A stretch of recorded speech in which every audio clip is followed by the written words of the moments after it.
Good afternoon. I'm very lucky. I'm lucky because this is my first meeting of BIMSTEC, and that meeting begins with the meeting with the young people. That's what makes me very lucky. All along, I tried to get inspiration from young people, and that helped me to move in the direction that I see in the eyes of the young people and the hopes and aspirations of the young people. That has driven me all along. So I'm very happy that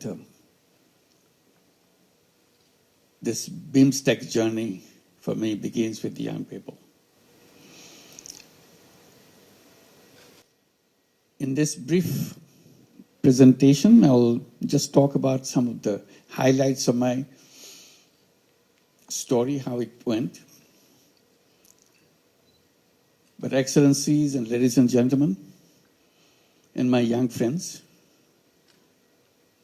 first I must express my deep condolences for the tragedy that's taken away so many lives in Myanmar and also in Thailand.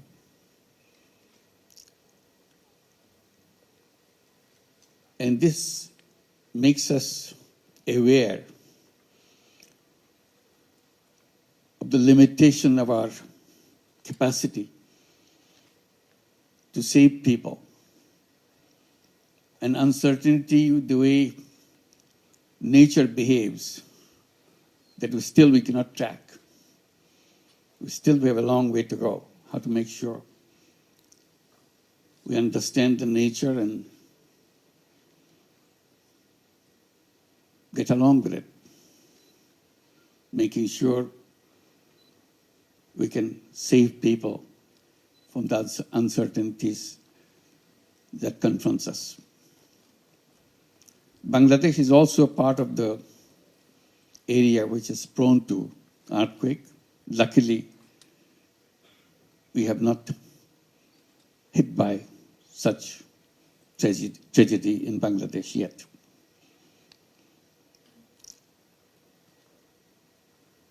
I'll just give an idea how I got into the things that I have done in the past. I was just mentioning to His Excellency Minister of Social Development that I used to teach in the USA, in Middle Tennessee State University, back in end of 60s and beginning of 70s. I was mentioning because I was surprised to see in my class, almost 1/3 of the class are Thai students. That's not what I expected when I began my teaching job. But I became very close to them. One reason was they are doing very bad in exams. Not because they're bad students. They're very good students. But they couldn't write in English. So I gave them a formula how we overcome that problem. That I'll say, you write in Thai, don't have to worry about it. Don't have to write in English. I'm not your English teacher, I'm your economics teacher. So they will write in Thai, and I'll pick one of the Thai students to come to my place and explain to me, read it, and explain to me what the student is writing about. If I see that it's written in the right way, he gets the grade. So I became a good friend of all the Thai students, of course. So that link lingered for a long time. And I left USA just because Bangladesh became an independent country in 1971. I left in the June of 1972 to come back to Bangladesh with all the excitement that you have a new country, you can design it with the dreams of your imagination. and you're all excited that you have independence, an independent country. So I was trying to see what I can do in that journey. But very soon, all the excitements of creating a new country started disappearing because Bangladesh was sinking very deep into economic troubles. By 1974, we had a terrible famine in the country. We read about famine in the textbooks, in the history books, but never see a famine around you. Now we have the experience of seeing a famine. You're coming from the United States with all the excitement of moving forward. Now country is sinking in depth, unimaginable depth. You see dead bodies on the street. It's not a disease, it's not COVID-19 which made them die. It's just not being able to have a fistful of rice to keep them alive. So as a young person, you start wondering, what good is this university where I'm teaching is all about? You can teach all the brilliant theories in classrooms, walk out of the classroom, you see dead bodies. So it unnerved me completely. I didn't know where to begin, what to do. I did little thing here, little thing there, didn't work. Then I decided, Bangladesh is too big for me. I'm a small guy. I can't do anything for whole Bangladesh. But I can do something for the village next to the university campus. This is a very interesting university, beautiful new university, but located in the midst of villages, not in the city, in an urban setting. So I decided this tiny village next to the campus is my Bangladesh. I'll do everything I can to make sure this village remains away from the deaths from hunger. Not only this year, next year, a year from now on. So all the imagination that you have with a good economic life, I tried to bring in my ideas, how to build this, create those situations in this village. I did little things again to see if I can be helpful to people. Then I realized the village is too big for me. I can't do anything for the whole village. So I started paying attention to individuals. That's a long story. When I started talking to the people in the village, get to know them, they look at me with suspicions because I'm coming from the university, which is just next door. But still, you're a kind of quote-unquote foreigner. Luckily for me, I could speak the local dialect. So that way, there was no language difference. So one particular event took me to take a next step. Woman I met, she was a victim of a loan shark. She did a wonderful job, but the benefit of her job is entirely taken away by the loan shark who provide her the money to buy the ingredients for whatever she is making. And the loan size was just over $1. That's a loan. But that $1 loan kind of made her into a slave labor. And instead of overcoming the problem, she became a slave labor because whatever she prepares, the condition of the loan shark is, you have to sell anything you produce to me. at the price I decide. Imagine that. So in the conversation, I said, if I give you the dollar, can you produce and sell it in the market? She was not familiar with the market. She said, I can try. So that was my first loan I gave. Gave her $1. I said, you have to pay me back. But whenever you can, I'm not going to force you to do anything. And the results I got from her kind of made me think, if $1 can do such a thing, why don't I do more? And I still have lots of money in my pocket. I'm coming from the United States. I was teaching there for several years. My pockets are full with dollar. So that was the beginning. And it led to step by step, not only just lending money, but raising questions, fundamental questions. If this money, this dollar can change one person's life, and you get your money back, why don't we do more?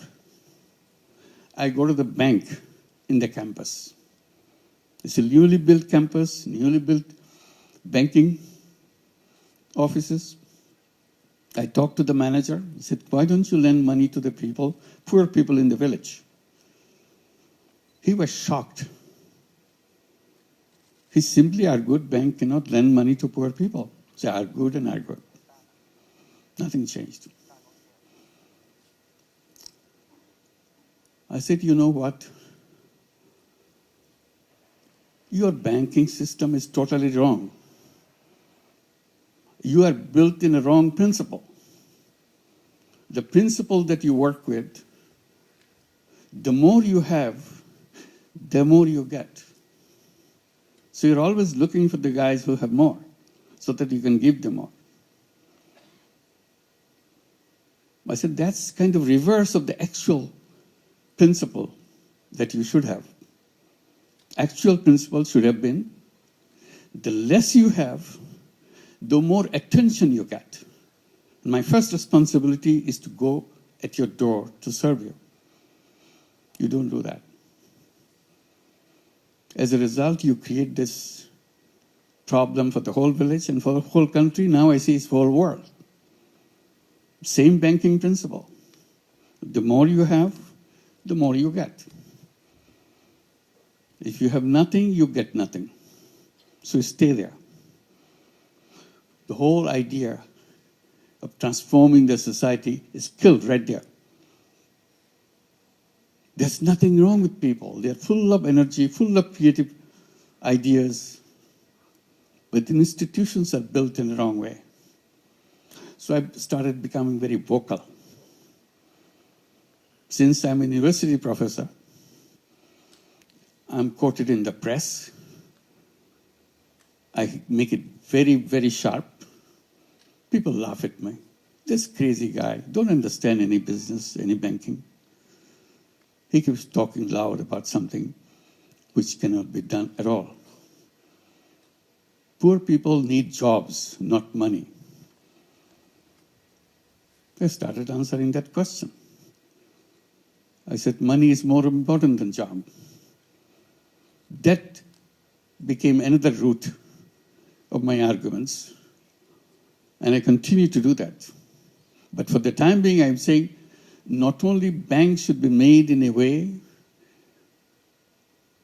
that it should be focusing, started doing business at the bottom first and then gradually move up. To make it more focused, I started saying not only credit is important, it should be considered as a human right. People say, what bank loan has got to do with human rights? I said, everything. Right to live, right to shelter, right to health, right to health. These are recognized as human rights. You cannot achieve right to food, right to shelter, right to health, all these, unless you establish right to credit. The moment you have the right to credit, others will be established by themselves, by people themselves. You don't have to bring it from outside, because credit leads to income. So that continued. I said, since bank doesn't give the money, why don't I create my own bank? So that is another route. We started with that $1 loan. Now I'm talking about creating my own bank. It took a lot of time. Finally, I created a bank for the village. Called it Village Bank. In Bangla, we call it Grameen Bank. That's the word you hear. Grameen means village, village bank. And I was very excited. And how do we get all this thing done? With all my students. I didn't have anybody else. My students loved those ideas. They were with me all the time. Continued with that. So it's established in the village. Then it started spilling over to the other villages and other villages. Soon we see it became nationwide bank. Everybody said, why do you do that? That doesn't do anything, this tiny little money, $5, $10, $20. That's not, I said, that's the beginning. First dollar is the most important dollar in everybody's life. But the world denies that money. What I'm doing, I'm just bringing that as a human right, that you can do that. As a bank, it's not a charity. Then I started arguing about the charity versus loan. I said, charity is a wonderful idea. Charity money goes out, does wonderful things. The money doesn't come back. So you have one time use your money. But if you invest and lend the money, and the person who took the money promises to pay you back with interest so that you can cover your cost, that's a fantastic opening. You can go thousands of miles with that. Nobody can stop you because money rolls back again and again. So use the same money over and over again. And I started saying, charity money has only one life. You can use the money once only. Money goes out, does a wonderful job, but never comes back. That's called charity. I say the same thing if I use it as a loan. I lend the money, I provided the funds, charge the cost of the operation, money comes back. Use it again. It does the same thing again. So you can expand and expand and expand.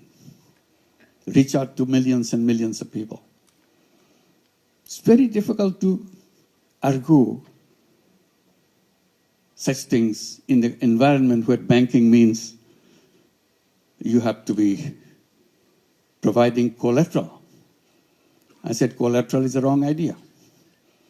It's a wall built to deny poor people access to bank. That's the only purpose. How dare you say that? I said, say it because I don't have collateral in my system. People take money, they pay me back. Oh, they will never pay back. I said, they have been paying back all my life. I have no problem. Oh, they will finally show you that you are not right because they will not pay you back. I said, I've been doing it for years. Many people are copying it. They are doing it for years. Just because you imagine something doesn't make it right. This is real. We do it all every day. So that's another road opened up. Banking without collateral. I said collateral is just an excuse to refuse people financial services from the banking system. If it can work without collateral, why do you need a collateral? Then people say, oh, Bangladesh is a crazy country, funny country. You can get away with this kind of thing and people listen to you. I said, no, not Bangladesh alone. Now it's spreading in many countries. Right now, it's a funny thing. It's working in the United States. 35 major cities in the United States have Grameen program called Grameen America. They have over 200,000 borrowers, all women, 100% women. In Bangladesh, it's about 95% women. In the United States, 100% women, not a single man in the whole system. Last year, we lent out over $1.5 billion in tiny loans. In tiny loans in the United States means under $1,000, $500, $700, and so on, and expanding. Very soon, we'll be arriving at a situation we'll be lending out over $5 billion a year. That's the spread going. So this is, again, you're challenging the system to change the world. You cannot create a world with the same system. If you want to change the world, you have to change the system. There's no other option for you, no matter how you argue with it. If you go by the same road, you'll always get to the same destination. If you want to go to a new destination, you have to build a new road. So that became another issue. We continued with that, and when we have this system working in Bangladesh, we saw problems with children, healthcare, education. So we started adding these things. First thing we did about toilets. Poor families don't have any toilet. We said, if you are a Grameen Bank borrower, first thing we do, you must have a toilet. And we lend you money to build the toilet. They said, well, how do we pay it back? Don't worry. You pay a tiny, tiny little bit. So small that it doesn't bother you anymore. But over years, you'll pay us back the entire amount. So we built a company to produce toilet and install in every single house, the Grameen Bank family house. So toilet became an essential thing in Grameen families. And we had no problem with giving the money, spending the money, and getting the money back. Then we started giving them housing loans. Again, the same principle. We build a house, you build a house, we give the money, you pay over a long period. Then we started bringing healthcare through health insurance. You pay a tiny little bit, but you're covered under health insurance.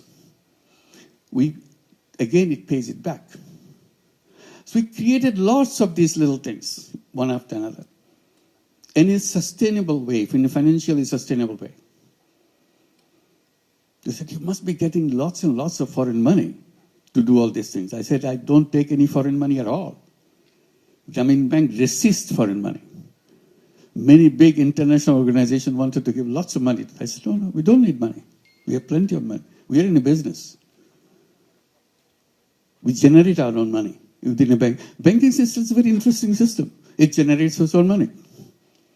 People come and put the deposits in the bank and use the money to give it to the people. And we are the most reliable bank in the whole country. We work in all the villages. People from the area, they come and put the money because no other bank. So we have lots of money coming in. Our problem is not shortage of money. Our problem was a surplus of money. They put the money in, but we don't know how quickly to expand your business because your business is fixed. It has to be poor women. They have capacity to take money is limited. So it's a very reverse kind of experience.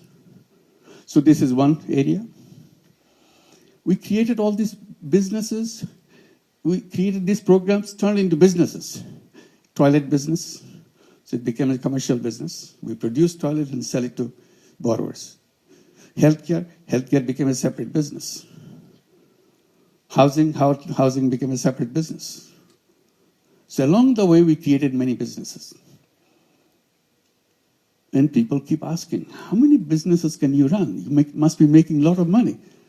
I said, yes, it brings the money back, but we don't want to make any profit out of it. Another debate began. Debate is, how can you run a business not to make money? Because in our textbook says, you must maximize profit. if you want to be a business. And you're saying you don't want to make profit for yourself. I said, that's the difference. I'm saying I don't want to make profit for myself. Business makes profit. Profits is rolled into the business to expand the business, to reach out to more people, provide more services. It's self-reliant businesses. That became a debate. That you cannot call a business. I said, I'm an economics teacher, so you don't have to define what a business is all about. It's a perfect business. Simply, I don't take the money off the business into my pocket. That's all. Then it turns not a business. You have to make money. That's the business. I said, no, that's not what it says. It says you have to make profit, not put it in your pocket. No, you have to put it in your pocket. So that debate went on. Big experts in economics started challenging the whole idea. I said, okay, it doesn't fit into your idea of business. This is a new idea of business. So I needed a name to define it as a new business. So I started calling it social consciousness-driven business. When I mention it several times, it looks too long for me. So I simplified it, called it social business. What is a social business? Social business is a business to solve problems rather than make money for yourself. Oh, then this is not a business. Business is not supposed to solve problems. Business is supposed to make money for yourself. I said, this is a new kind of business. Do you have a problem with that? If you have a problem, you don't go do it. I have no problem, I do it. So I created social businesses. And one after another, we created many, many social business, became nationwide businesses. Very interesting thing is, some international companies, global companies became interested in the concept of social business. They wanted to build social business, taking us as a partner. So we agreed. So we kept Danone, Uniqlo, and many other such companies. So another class of business created, social business. Said the world is stuck. And it cannot free itself from the old thinking. In old thinking, you are destroying this whole world for yourself. I said, old thinking has created old civilization, which you are going through. And I repeatedly underlined that old civilization that we are going through, the present civilization that we are going through, is a self-destructive civilization. It will destroy everything. And that's the path we are going. If you want to survive as human being on this planet, I said we have to create a new civilization, which will be, the features of new civilizations has to be very clear. First condition of the new civilization, the businesses should not be greed-driven. So greed part has to be squeezed out in the new civilization. Greed will destroy us. Why? Because whatever, all the things that we talk about, we promise as a government to see this is what we're doing. Our country is moving forward, our GDP is growing and all that. Growth rate is so high. So what? All the wealth this is generated gets concentrated in few hands. They become richer, richer, and richer. And we call it development, we call it growth, we call it fantastic economy. But that's, you are planting the seed of your self-destruction. Unless wealth is shared, you cannot sustain a society. Concentration of wealth equals concentration of power. And you start concentrating power and deprive the power for the people on the ground, that society will collapse sooner or later. That's it. This is one reason why the civilization cannot sustain. On top of it, we are destroying the planet through environmental side. We created the world where consumption is the king. You buy, buy, buy, consume, consume, consume. and in the process, create waste and waste and waste. If not anything else, the whole waste that we generate every day will put us into grave of waste. I said we have to redesign our lifestyle. Lifestyle is not about continuous process of creating waste. Life is about preservation. Life is about protection. So I continued on that. Then finally I came out with one idea, put it in a kind of capsule format. Said we have to create a civilization of 3 zeros. 3 zeros. 0 net carbon emission, 0 wealth concentration, 0 unemployment. And unemployment not because everybody has a job. The way I interpret unemployment, I said, human beings are not born to work for anybody else. The economic system that we are taught, is again put onto a wrong footing. We are asking everybody to find a job. Our education system is built around finding, so that you get a job as soon as you finish your school. You get a certificate, you get a job. I said, human beings are very different from job seeker. First of all, human beings are not slaves. Slavery is not part of our destination. Job turns you into a slave. You take orders from other people. You are born as an entrepreneur. So I bring the entrepreneurship at the center. Every child has to grow up as an entrepreneur. Our schooling, our education system change itself. You teach young people to become an entrepreneur, not to become a job seeker. So that is another clash between what we are promoting and what we are practicing in the outside world. I said, the young generation today is you forget about the previous generation. Today's generation is so different. I keep mentioning to the young generation that you are the most powerful generation in the human history. And you are taking this most powerful generation and put them into work for somebody else. Take orders from somebody else. They're filled with ideas. If you free them. Now you're forcing them to get a job because otherwise they're going to survive. Because you have not provided those things. So that's where we say we have to be entrepreneurs. So 3 zeros. 0 net carbon emission, 0 wealth concentration, 0 unemployment. And then we started encouraging young people between 12-year-old to 35-year-old to create what we call 3-0 clubs. 5 young people get together, create a 3-0 club.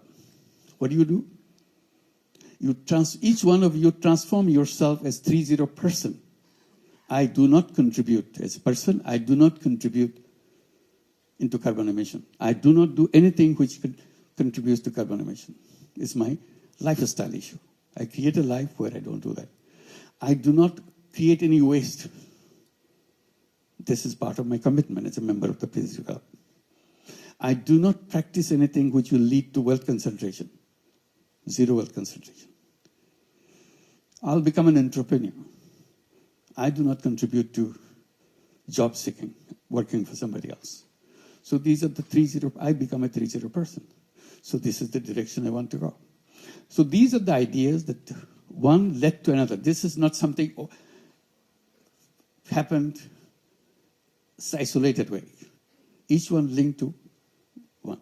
I mentioned to go back, concentrate to one village. I said, whatever you try to do, don't try to do overnight, change the world. You cannot do that. If you want to change the world, you start with your village. You start with your neighborhood. If you are successful with your neighborhood, then you have a chance to go to the next step and the next step. Life is about developing a prototype. If you build a prototype, the rest is easy. Replicate. Because you have basic structure here fixed up. That's how microcredit works. You build up the first unit. If the first unit works, you can make thousands and thousands of units doing the same thing. So don't start with a big thing. That's the wrong idea.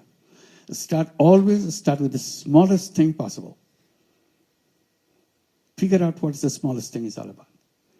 And you do that. If you're successful with your smallest unit, you can conquer the world. The rest is easy, just by repetition.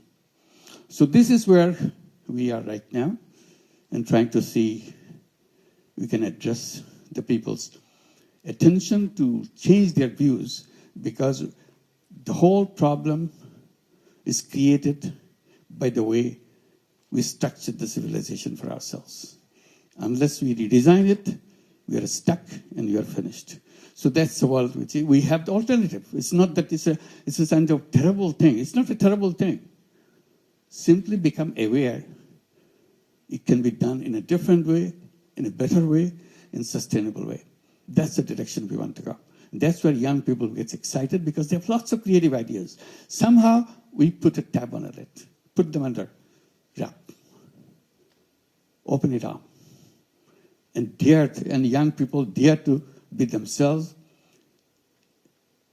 and get into a mission that we have to create a world so that the whole human community survives. Otherwise, we're in grave danger. So I'll stop here, and I guess I'm supposed to take some questions. I'll be very happy to do that. Thank you very much. Thank you very much. His Excellency will gain not only valuable knowledge, but also meaningful inspiration to pursue business with purpose, to ourselves, to the countries, and to our region as well. And now it's time to open the floor for Q&A before the photo session. Okay, so anybody, any questions? Any questions are welcome. Please raise your hand for the question. Yes, please. Thank you.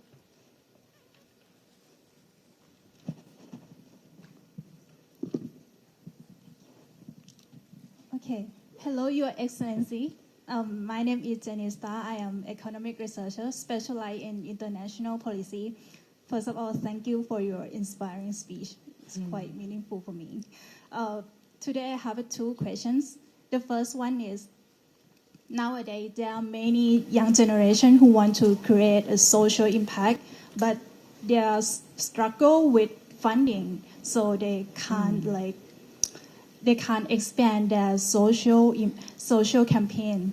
So in your opinion, how could they overcome this kind of challenge?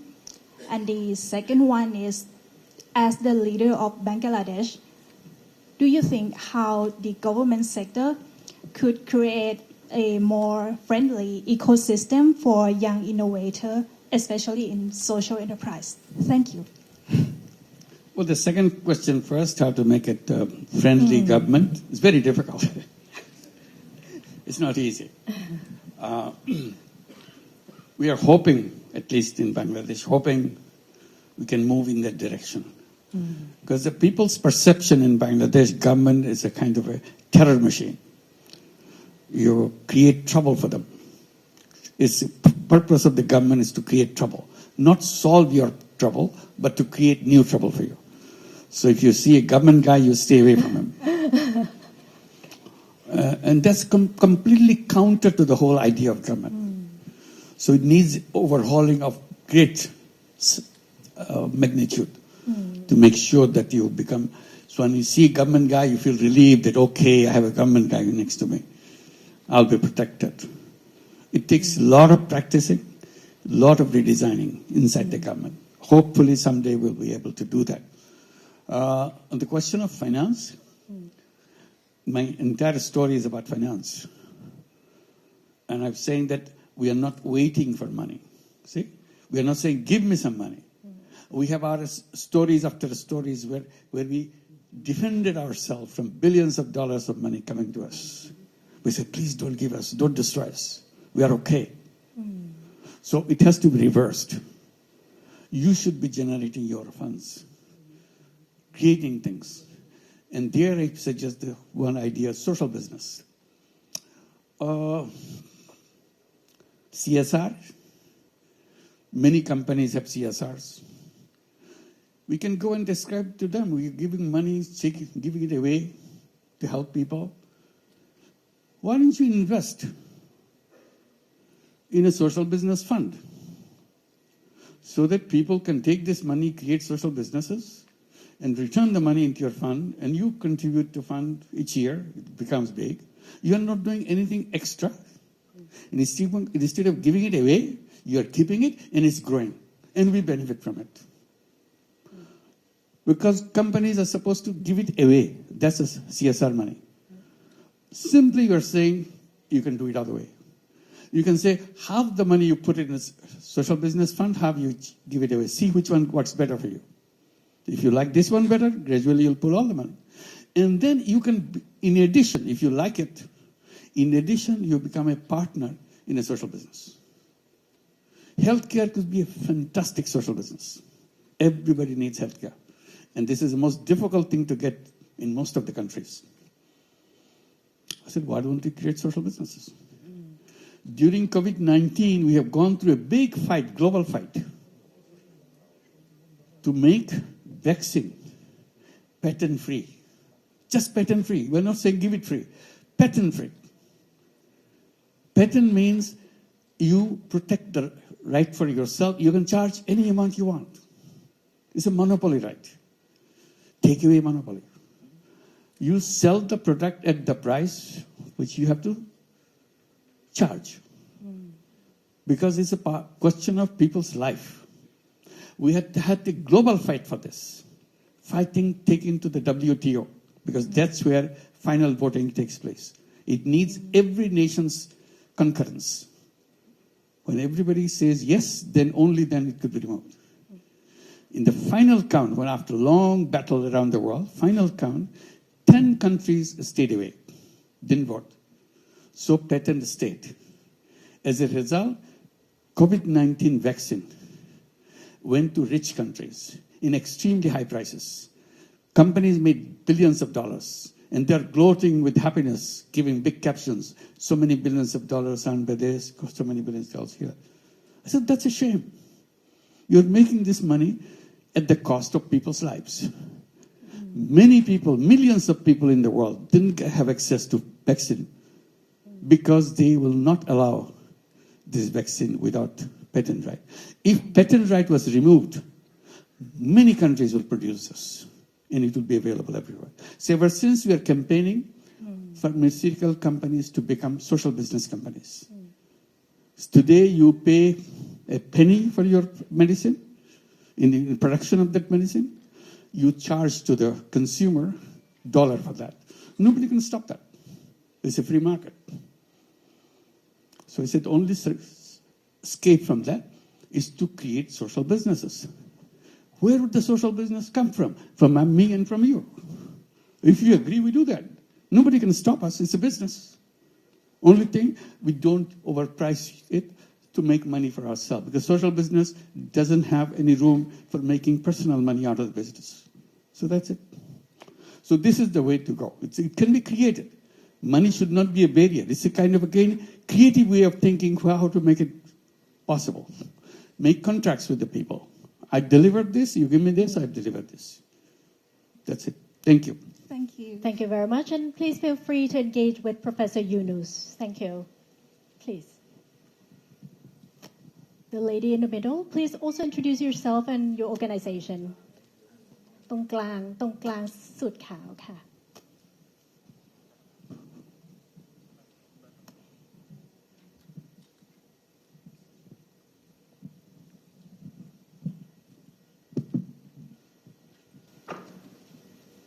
First of all, Salam Alaikum. Good afternoon, Prime Minister.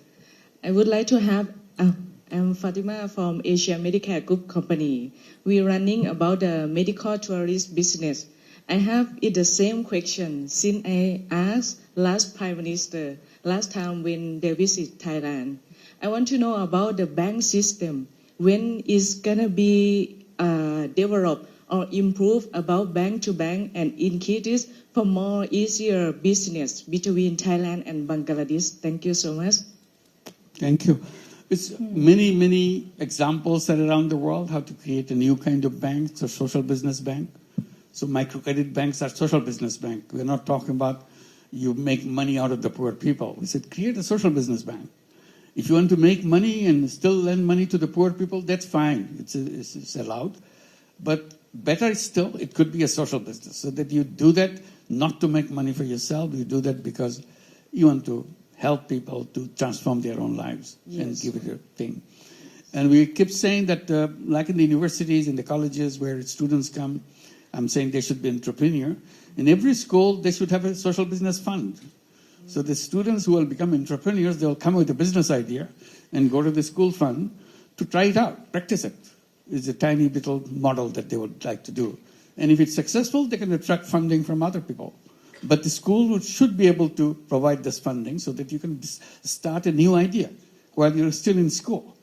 Because that's where you should be preparing yourself as an entrepreneur. And people say, why should they do for social business? I said, at this time, I'm not saying it should be all social businesses. They can do money-making businesses too, but the fund should be there so that they can practice it. But I will encourage young people to solve the problem of the world. They have to have a mission, purpose of life. Purpose of life could be, I will make lots of money. That's my purpose of life. Okay.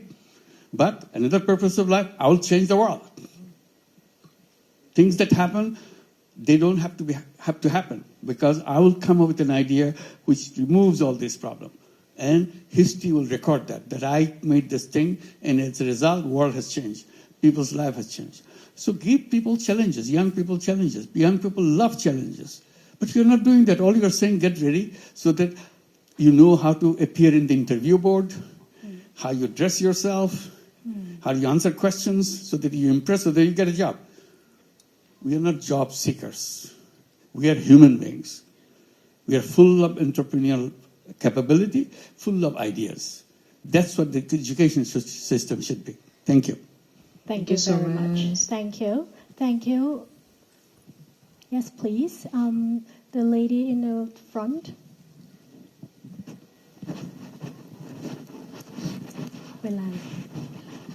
Sorry, I can't see anybody. So I hope there's some light in the middle. Good afternoon, Your Excellency. I'm Asley Shakargi. I'm representing Nepal for today's program as well. I had a question for you. It was really interesting when you said the 3 zeros, but something that struck even more to me was the part where you said 0% unemployment. So, you know, as a fellow young entrepreneur, I do think entrepreneurship is something we have to talk about more and get more people engaged. But at the same time, as an entrepreneur, I know I need a lot of help from fellow other members in the community as well. So could you elaborate a little more when you said we need to be more prone to entrepreneurship than employment? Thank you. One is you are, as a young person going through this education or whatever experience you're going through, you're always thinking, what is that I'm going to do? Oh, I like this, and I'll become a CEO of this company finally. I enter the bottom, and I'll do that. I'm a very talented person. So that is very attractive. Or I see this problem. People work very hard, but they don't get the return that they should get because of the system, the banking, because of the system, the legal system. They're pushed away from the mainstream. So I'll create something so that they will go very easily with a happy life. I'll come up with an idea which will transform their life. If I can transform one human being's life, my life is worth living. If I can do it for many, many, of course, that's what I'll feel happy that I have done something which touched people's lives. Otherwise, I can do things, I make money, have a big, exciting life for myself, but people have nothing to do with you. You never held anything to do with anybody. So you have to choose which one you're looking for. So one of the purpose of education is to find your purpose. See, in the entire education system, there's nothing called what is the purpose of your life. They will make you expert in everything. But never ask the basic question, why I'm here? What am I supposed to do? Do I have choices? How do we choose my path? I think that will be the first question in the education system. The day you enter grade 1, what is the purpose of my life? And I search for it as I go. And I battle with my colleagues. I tell my colleagues, this is what I do. My friends in the class say, no, I want to do this. Other friends say, no, I want to do this. And my ideas keep changing. Next class, I'm much mature. I know what I want to do. But still, brighter ideas keep coming in the debates and so on. Because this is a fundamental question each class asks itself. And we record it. So the next year we read that, what we used to think about last year. Has anybody changed his mind? Yes, I've changed my mind. This is what I want to do. Record it. So as we go, how our minds develop. Ultimately, I have to find the purpose of my life. It's a very short period. It's not a long period. But within that short period, I have to reach the goal of my life. Making money cannot be a goal of life. But if you want, put it there. I want to make money. Go ahead. But you listen to others, what they want to do. I want to change the world. I don't like the way it happens this way. I don't like the way I don't like the war. I don't like this. I want to create a world like this. That's what it will happen. Imagination. That's the key word for every young person. Imagine. Imagine the world that you want to have. Imagine what you want. That's the part of your growing up. By the time you're mature, you're ready to go, you have your ideas matured. If you imagine, whatever you imagine, it will happen. If you don't imagine, it will never happen. Imagination is a big part. That's the most important ingredient in every single human's life. Imagination. Thank you.